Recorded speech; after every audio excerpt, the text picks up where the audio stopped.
Hey, Chica. Welcome to the Lovelda Show Women of Power podcast.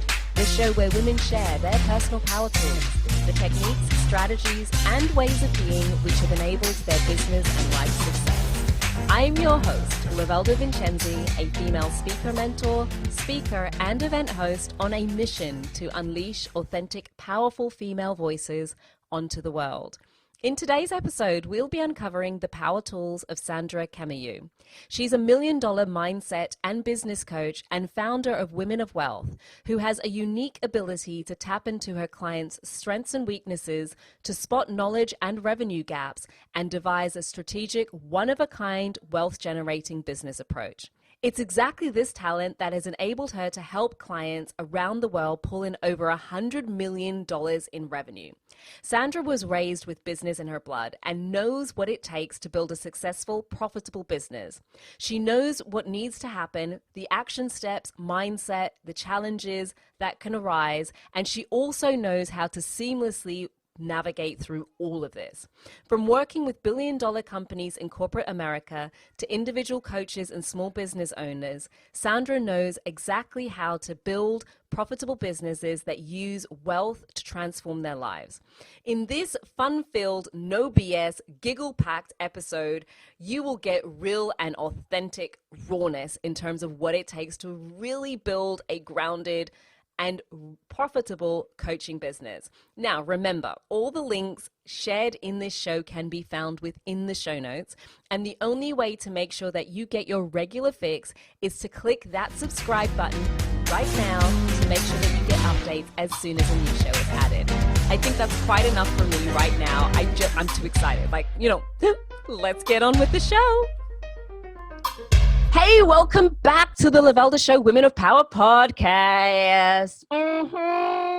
Today we are in for an absolute treat. I mean, what day are we not? You're with me, peeps. If you are watching, if you've been listening to this podcast up until now and you have not yet subscribed, I'm wondering what's taking you so long. I'm also going to remind, so hit the subscribe button now. I'm also going to remind you that we are also on YouTube. So if you want to know how fabulous our guests are looking, and you do need to pop over and see it, because you know what it takes for us women to put faces on to do shit. So come over, check out the YouTube channel. Make sure that if you're watching on YouTube, click that subscribe button, click that bell so you can be notified each time that we go live. Anyhow, so today's guest, let's go on. Let's make this happen. Today's guest is super cool. You know when you find somebody who's just got that like super bubbly energy where you're just like, boom, you meet them and you just like, yes, full of energy, really vibrant, helping people in the coaching space. We need to just get into this. Our guest today, please welcome to the show, Sandra Kemayou. Hey, Sandra, girl. Hi, how are you? Hello, everyone. Girl, I am fabulous. I'm gonna be even more fabulous hanging out with you today. Look at your hair, girl. She came in here looking all cute. You know when you can put, you don't know how to turn up like a bridesmaid. You're going to turn up, got the host like, girl. I didn't, hairdressers be closed right now and stuff. I can't go out and have my acts fully together. I'm going to have to watch some YouTube videos or something. I mean, if you're listening to this and you got some videos on hair and makeup and that kind of thing, Sandra is making me look like a hot mess. That's not even true. And send us the videos. We both need the videos. Don't just send it to her. I need it too. Oh, girl. So you are coaching folk online at the moment. So give me a little bit more information about how you be doing that, who you be working with, and how did you get into that? Because I'm always excited about people who were like, I work with coaches. I'm like, what had you think to do that? Why? Coaches, I'm a coach. We ain't easy to work with. Okay. So let me break down your question. I work with coaches, aspiring coaches, experts, anybody that wants to create a course online and wants to share their expertise and get some coins and dollars or money from it. I'm your coach. So that's the first part. Second question around how I got started. My first free client was when I was 8 years old. I was 8, she was 7. all the way. I'm from Cameroon, in case y'all don't know. This was before I knew what coaching was. We had no idea what this thing was. But I had this little friend. She came over to my house. She was stressed. She was making me dizzy because she kept like pacing around. So I told her to lay down. Like, you got to just lay yourself down on this couch so we can talk. And we talked for like 30 minutes. And then she left my house with a big, big smile on her face. And I was like, I want to do that. That thing, whatever that is, I want to do that for the rest of my life. And so I've been pursuing that feeling, that exchange since I was 8. It's been a long, a long journey for me to get to this point, to figuring out my space. Like, do I want to be a life coach? Should I be a business coach? What does that look like? How do I use all of me to really serve my clients? But it started when I was 8. Wow. And I love, like, I'm curious now about, see, you just went and sparked an interest. Like, when you're saying to me that journey, because it's so familiar, I find it often when I'm working with speakers as well. Where do I start? What do I talk about? Where's my niche? How did you navigate that space to figure it out? Did you sit down with a pen and paper and, a 12-step process? The process are always 12 steps, by the way. A 12-step process and write down and go through some thingy, or was it a little bit more organic? How did you get to, I'm working with coaches and aspiring coaches about their programs? So part of it was selfish, right? Part of it was that I wanted to help millions of people. And I knew that just me coaching, I couldn't coach 1 million people. But if I coach 1,000 coaches, then here we go. So part of it was I wanted to make it to heaven and be able to say, well, hold up. I may have messed up personally, but I have these coaches, Lord. I made some mistakes, but honestly, I gifted the world so much. Okay, can you check my resume? Check my record. My coaches are doing amazing things. So part of it was really around wanting to impact the world and wanting to impact the world in a big measure way. The other part too, though, was around my skill set. Like you mentioned, working with coaches is an interesting journey. That is perfectly fine with me because that's just who I am. I'm really strategic. And my experience, so I have a master in psychology. So around mindset work, I did that full time for 10 years. Like, that was my life. And then I got burned out. And I was like, okay. And I jumped into the business world, and I did that for 5 years. And I was a business consultant. So I was sitting in boardrooms and coming up with strategies and launching things in different countries. And so I realized at the end of that 15 years of working for other people that, oh my gosh, wait a minute, I have a ton of skill set. I don't fit into one category. I can't be a life coach because I can't. Like, at some point in time, we're going to have to do something with that pain. Like, I'm not that coach who wants to just sit and talk about your dad. Like, yes, he abused you. Yes, it was terrible. And we've already done the 12 step to recovery. What are we going to do now? Are you going to start a business? Are you going to become a speaker? Are we going to write a book? Like, that's just how I'm wired. It's like, now what? What steps are we taking? And so I couldn't be a life coach, and I couldn't just be a business coach, like the traditional business coach who just says it's all systems. I actually believe that systems are important, but mindset is even more important. So bringing those two things together and all of my experience together to help other coaches is what I ended up doing. Boom. And so why do you think the mindset is as important as the strategy? Because often we kind of go, well, if I get a good strategy, if I have my 12 steps, just give me my 12 steps. I'm going to follow my 12 steps and that will be me made. No. And to actually go back to what you said, it's not as important, it's more important. Ooh, girl. Mindset is 80% and strategy is 20%. Well, correct me.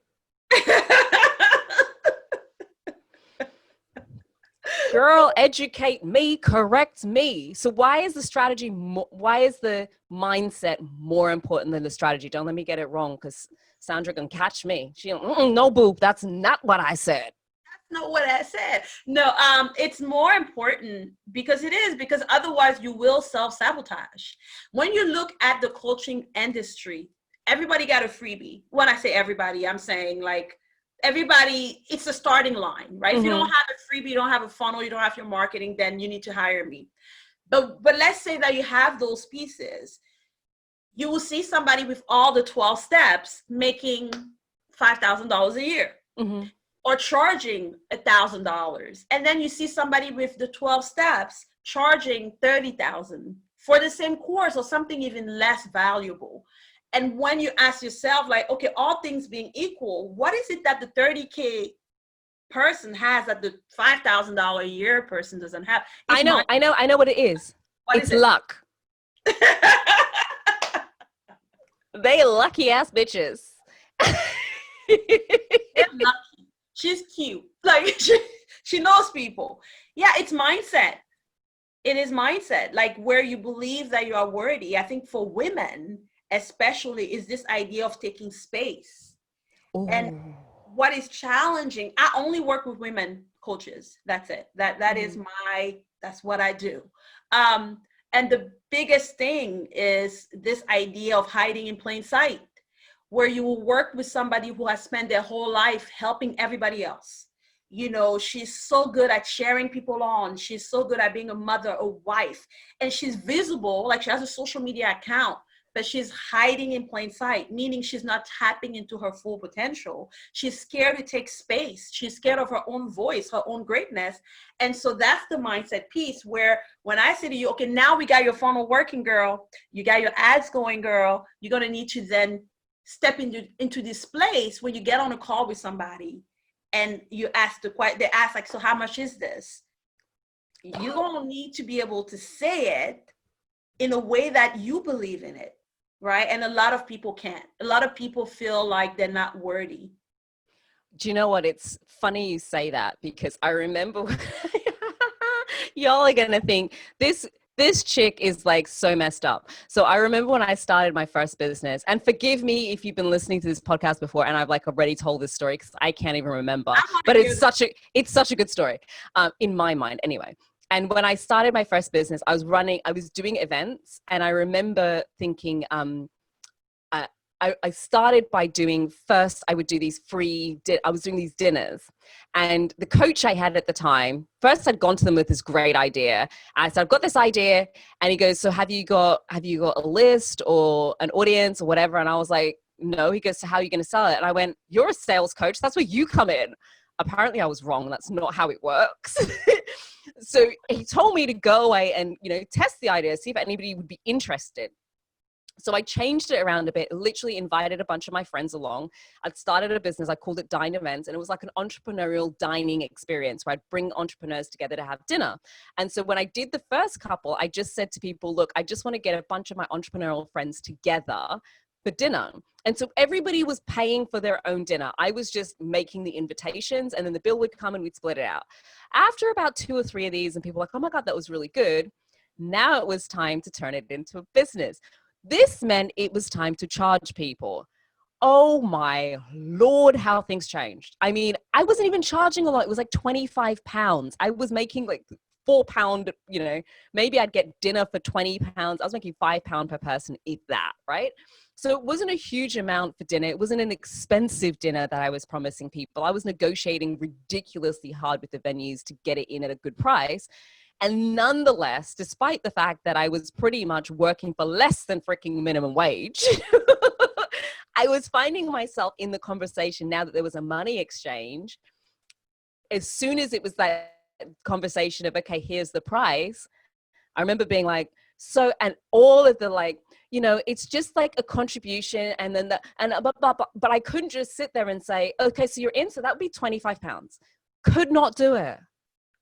It took me a moment. I worked in sales. I was like, how the actual heck? Like, I know this. I'm not stupid. I know I need to charge in order to make money, but I just couldn't make it happen. So I think that's just one example in terms of that little switch where smart people turn stupid. Like, I was one of them. It was for you because you knew the 12 steps, because you worked in sales, or the 3 steps or whatever to a close. Why do you think you froze, or it was hard for you? I think at the time, it was asking for money, and I knew it was asking for money in exchange for something. But anytime I was working in a role, it was nothing to do with me, right? I was so removed from it because it was somebody else's something that was being sold. Now it was my thing. Now this yes or a no was a reflection of me. Now it was me asking somebody to give me money. And that didn't feel the same as, can you pay this company over here for this thing? Like, I don't care if you buy it or you don't buy it. My salary is coming in anyway. I care to an extent because if you buy it, I get commission, and I quite like that.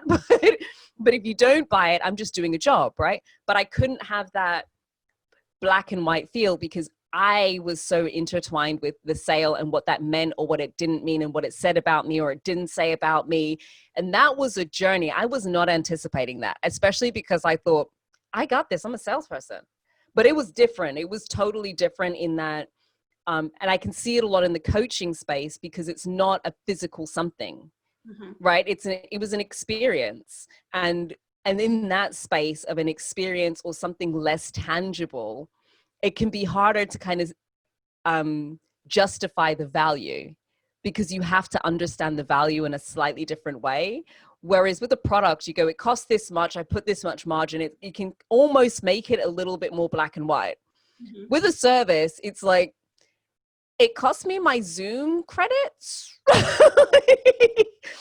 I was paying for that anyway. So really it's my time, and what price do I put on my time? Like, is it, and that's where it was like a little bit more difficult. And that is where it's so difficult because somehow we have tied our self-worth with the price or cost of our courses. And so if I can charge $50,000 for a course, I'm more valuable than the girl that is doing it for free or charging $5, right? If I can make 3 sales, then it means that I'm more valuable than if I'm making 0 sale. And when you tie it that way, and you hear a lot of people saying, charge what you are worth, right? Charge what you're worth. You need to raise your prices and charge what you're worth. And I think there's something wrong with that.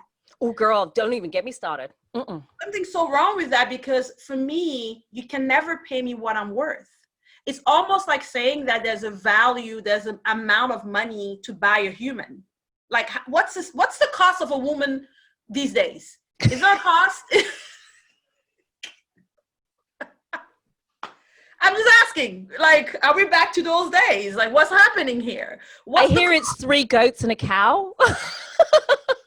I don't know. Like, what's the cost? And so I think that when you get to a place where you realize that you are, you mentioned something around tangible, right? Like if it's a book, it's tangible.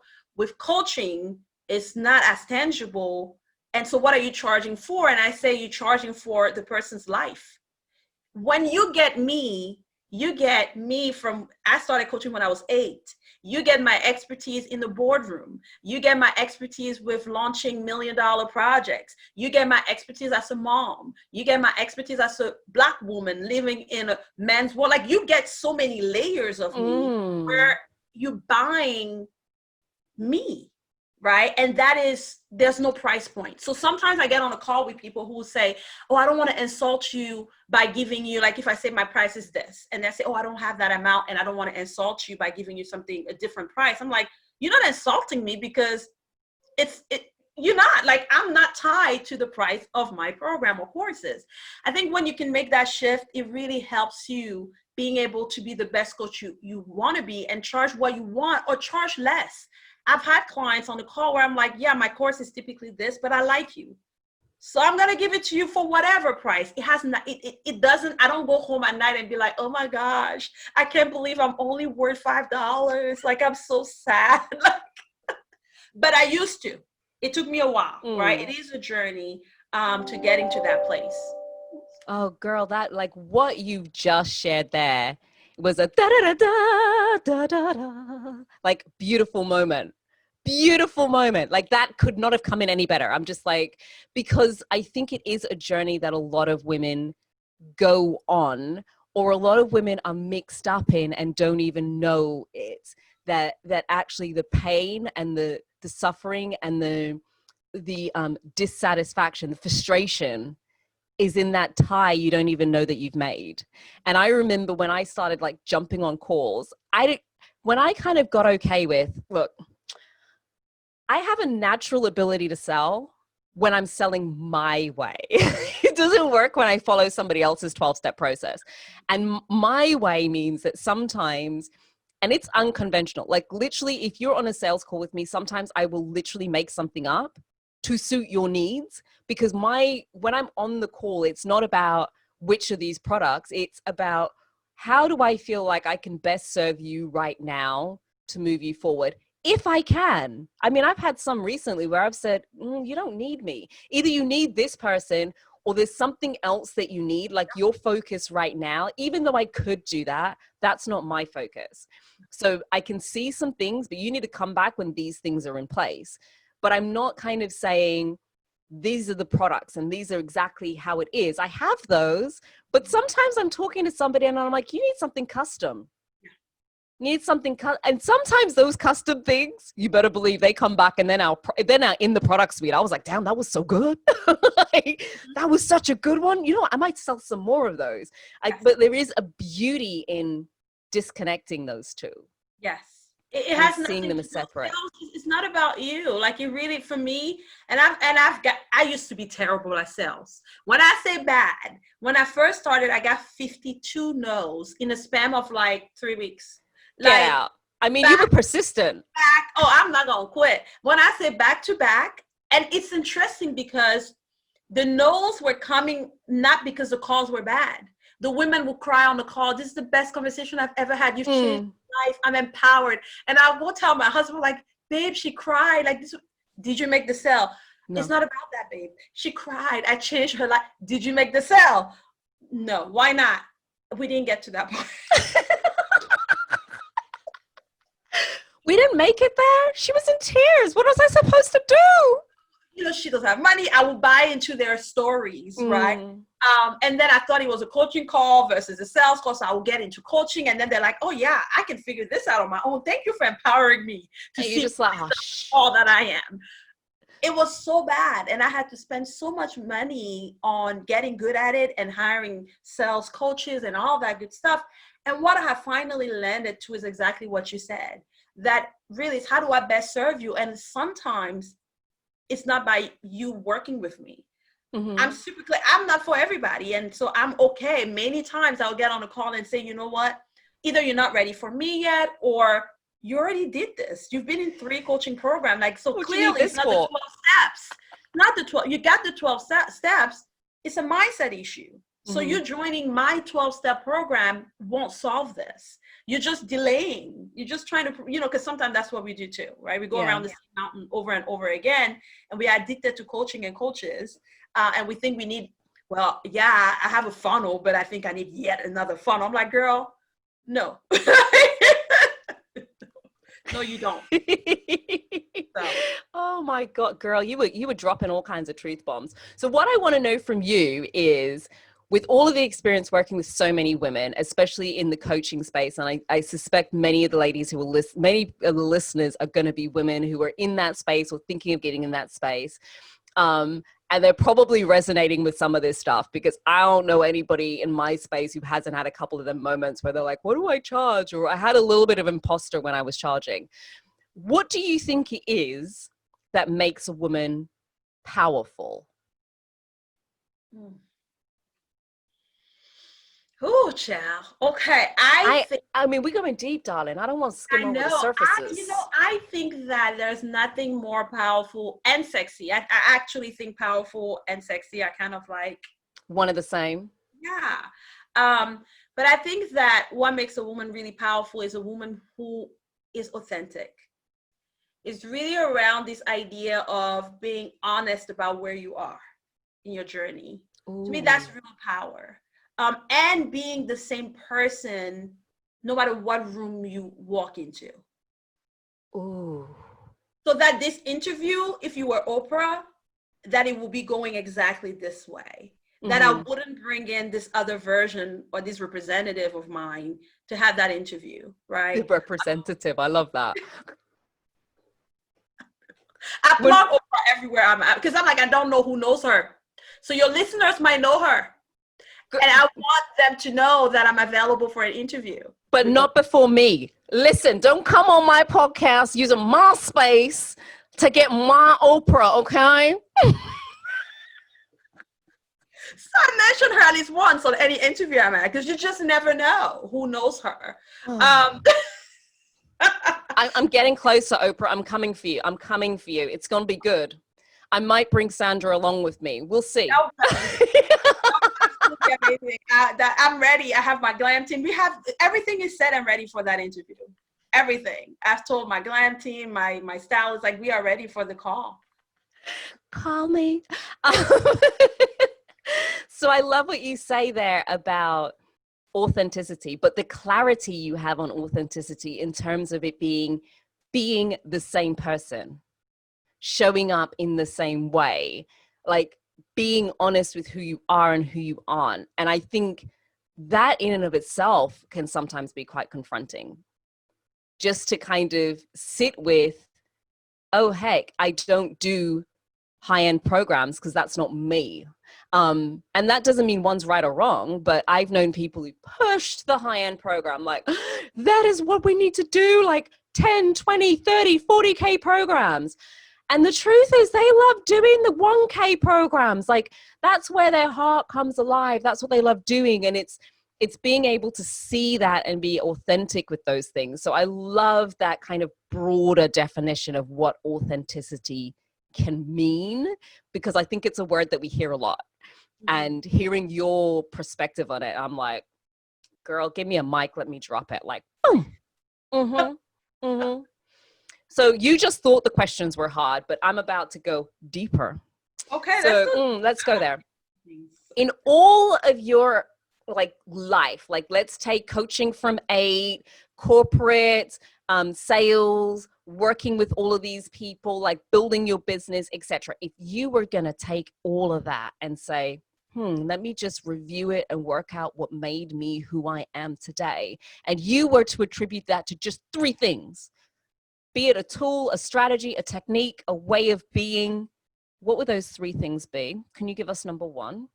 Number 1 would be mentorship, but not in the sense of way that I've been blessed enough that I grew up in a family of entrepreneurs. That don't mean like, oh, my Instagram, I'm the CEO of this company that is not registered. Like, I don't mean that. I mean like really building a business from the ground up when there's no social media, where like you don't get to be like, I don't feel like it, I have inner struggles and I'm trying to heal myself. Like, no, I got 10 kids and they need to eat. And so I got to get up, even if I don't know what I'm going to go to the office and do. I got to look and act like I'm running this business because like I got 10 mouths to feed. And that was because you were one of 10, right? Yeah, I'm one of 10. And my dad, he's a medical doctor, came from a family that didn't have much money. His dad had a ton of children, a ton of women. And so he was just one of like them kids over there, right? Like basically, and kind of raised himself and went to medical school and then got fired from a job and decided, you know what, I could start my own company. How bold of that too. Like, who are you? He was like young too. Like, who are you to start your own hospital with little He started his own hospital? That ain't like starting a company. Like starting your own hospital, that's deep. That's real stuff, right? With nothing, like started this hospital. But what I learned from watching him grow it is the power of a vision. You know, even when he had like 2 beds in this like hospital, he was still saying, like, even back then, I'm going to be the best hospital in the country, right? 30 something years later, he is the best hospital in the country, but it's 30 something years later. And so the mentorship that I learned from him is the staying power. The staying power of, I'm building something, not just for me, but for legacy, right? Being able to see that and see what that looks like every day. That looks like waking up at 5 a.m. That looks like working till 8 p.m. consistently every day, taking one bite at a time. I'm from Africa, so we have a proverb that says, how do you eat an elephant? And Do you know what's funny? Literally in the last episode, I was talking about my methodology. I call it choppity chop. And then I mentioned about the eating the elephant. And I was like, why would you eat an elephant? My son asked me, but he's so American. But so I was like, why would you eat an elephant? I'm like, that's beside the point. You missed the point. They're big, okay? Just nibble on the ear first and work your way through. I just said that to him yesterday. He was like, Mom, I just have a question. Why would anybody eat an elephant? I'm like, okay.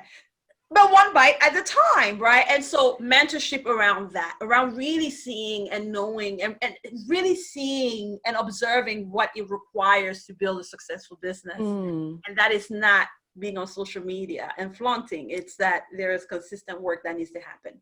So that's number one tool. What gave me the leg up is seeing that. The second thing is systems. I wouldn't be a real coach. Like, they'll take my business coach card out if I didn't talk about systems and automation. They're going to have to take your business coach passport away from you. No, take that back. Snatch it away from you. This girl is a fake. You talk about systems and automation, but systems and automation being so important, and knowing that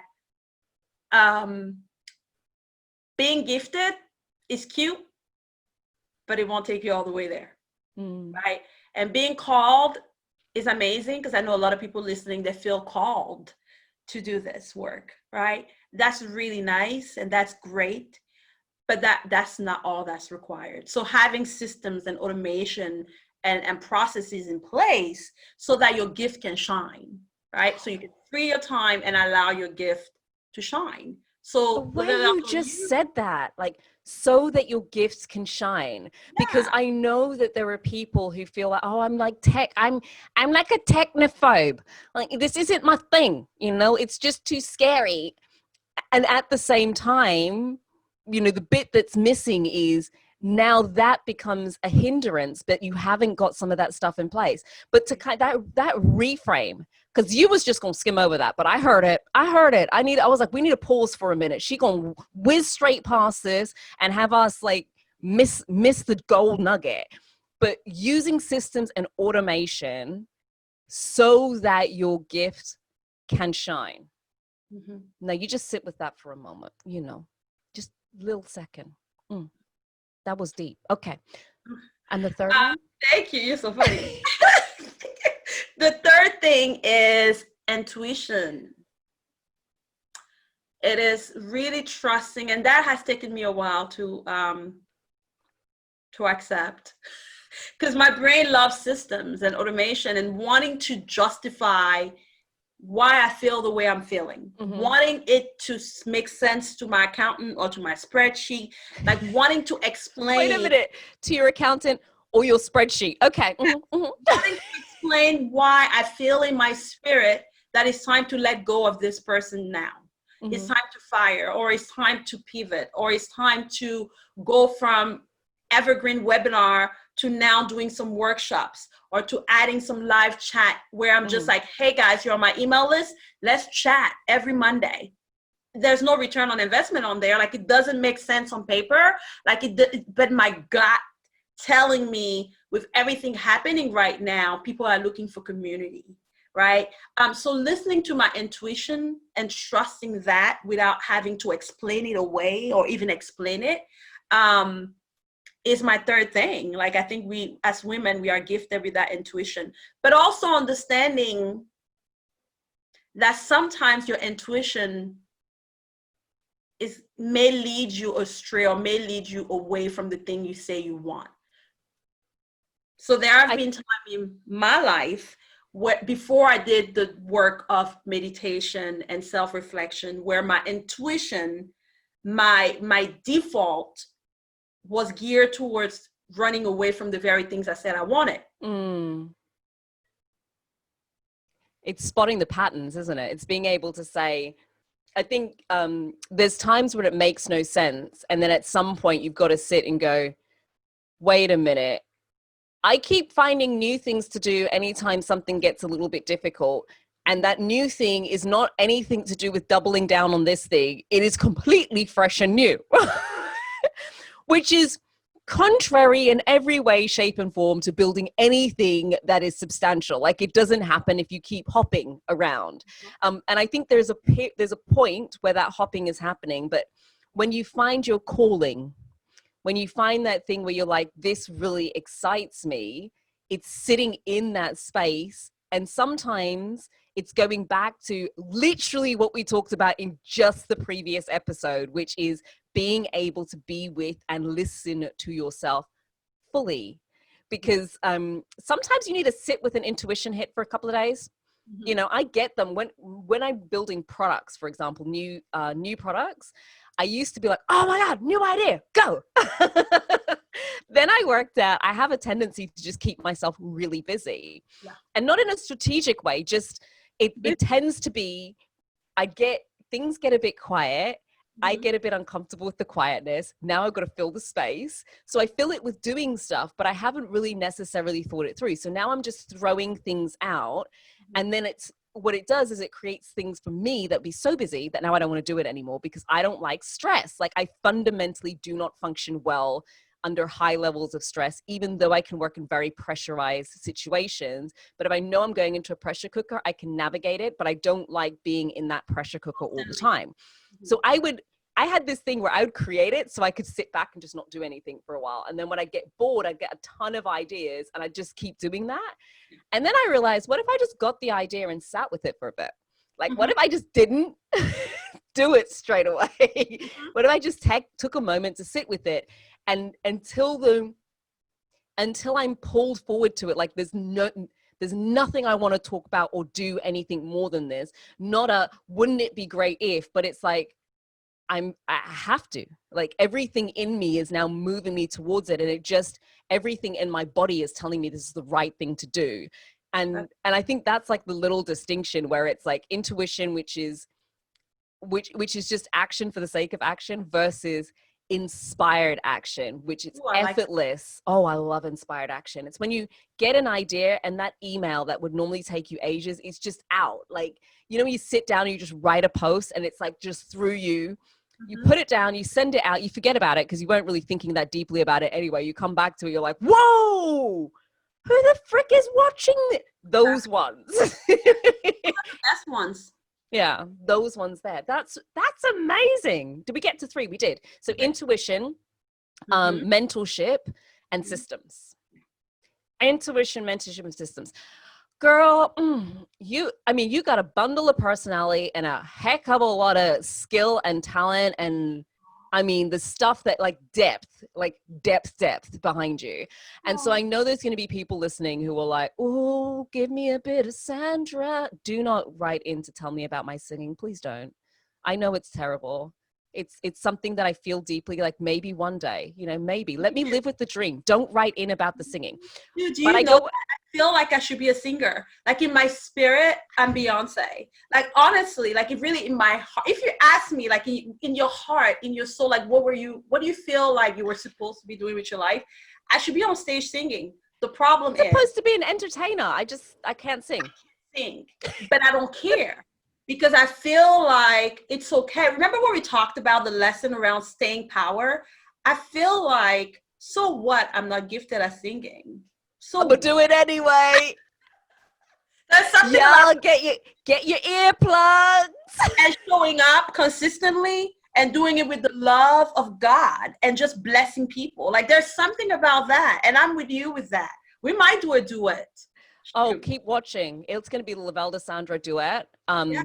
We're not promising it's going to sound good. No. I mean, we might get some auto cue in, but I guarantee you it's going to be fun for us. Anyway. It's going to be fun for us at least. And it may be quite entertaining to watch, but you don't plant a seed. Let me meditate on that for a couple of days. I'll be like, girl, I got an idea. So people who like our unique brand of slightly crazy, but loads of fun, and who are listening to this and thinking, I'm going to need me some of that. Like that systemization, the money part in my business. That mindset piece, like I get the systems, I'm done with multiple 12 steps, and I'm really, really ready to kind of go a little bit deeper. And something about this Sandra trick caught my attention. How do they get hold of you? Bearing in mind, all of this is in the notes as well. This is in case you're like, I need to write it down and I'm getting my phone and I'm typing it in right now, in case you're one of those people. But if you're a clicker, like just scroll and click on the link. Perfect. So so how do people get hold of you? My website is like the main place, and it's my first and last name, and that's Sandra Kemayou. Sandra, Sandra, and Kemayou is KEM as in mom, AYOU.com. SandraKemayou.com. Check me out there. Contact page, all that good stuff. Social media, everything is on there. It's all there. All of the juiciness is there. You can get you every little piece of what you need there. And then I think you have a free gift for us. There's like a webinar or something that we can get to as well. Yeah, so if you're just starting out or you're feeling overwhelmed or you're like just over trying to post tag people, join people's groups, getting banned, all that crazy stuff, and you want results, like you're like, Sandra, have you checked the news? It might be a good time for me to have multiple sources of income or do this thing full time. Then yes, I have a freebie available for y'all, everybody watching. And there's a link somewhere in the comments in here.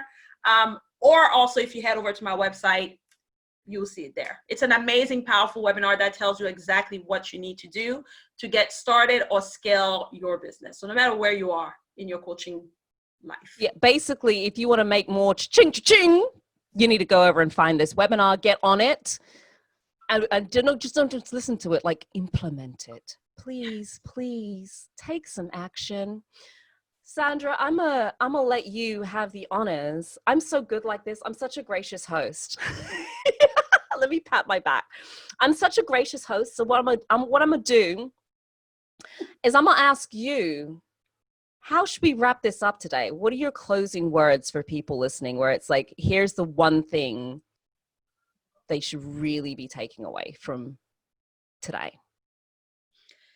Oh, gee. So listen, we are living in interesting times, right? Because it's just interesting times. If somebody had told me last year that this would be happening, I'm like, okay, that's a cute movie. All right, that's a really good series. It's cute. You really like, wow, you're going far. We're going to be stuck home. It's going to be a global issue. Like, wow, that's cute. Keep going. No, I would not have believed it.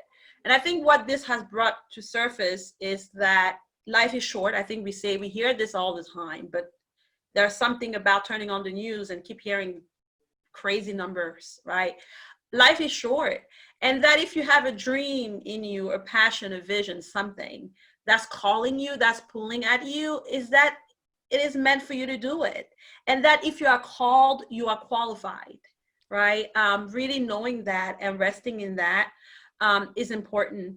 And knowing that getting help, there's nothing wrong with that. I would never go say I want to be a doctor by watching a YouTube video. I would never say I want to learn how to swim or have my 5-year-old swim by just like pushing him into the water and being shocked that he can't swim. And there are a lot of people listening and a lot of people who are basically doing that with their business, jumping into the water and shocked that they're drowning. It's not your fault that you're drowning. You don't know how. You absolutely don't know how. And so getting the help, whether that's from me or from whoever else, but an expert, somebody that has done it, that has a proven track record, is important. But more than that, knowing that you have to be deserving of your gifts, right? That if you've been giving this gift, is one thing, but being deserving of it by showing up, by doing the things that you were called to do is so important, and that there are real lives attached to your obedience. So you may be comfortable right now financially and asking yourself, why should I put myself out there? Why should I put myself out there for all these no's that y'all talked about? It's a journey. Why should I even start that journey? But understanding that it's not for you. It's for the thousands of women and men that you are called to help with your story, with your expertise. It's for that one little girl that may see your name on a book, may see your name on the stage, may see your name as a coach who says, because she did it, so can I. So go for it. Make the world a better place, and the time is now. Oh, girl, if you are called, you are qualified. That I'm just gonna leave it there. If you are called, you are qualified. Sandra, you have been absolutely exquisite. Ladies, you've been listening to the Lovelda Show Women of Power podcast. If you're not subscribed, hit that button. leave us a review, and I will see you in the next episode. Ciao.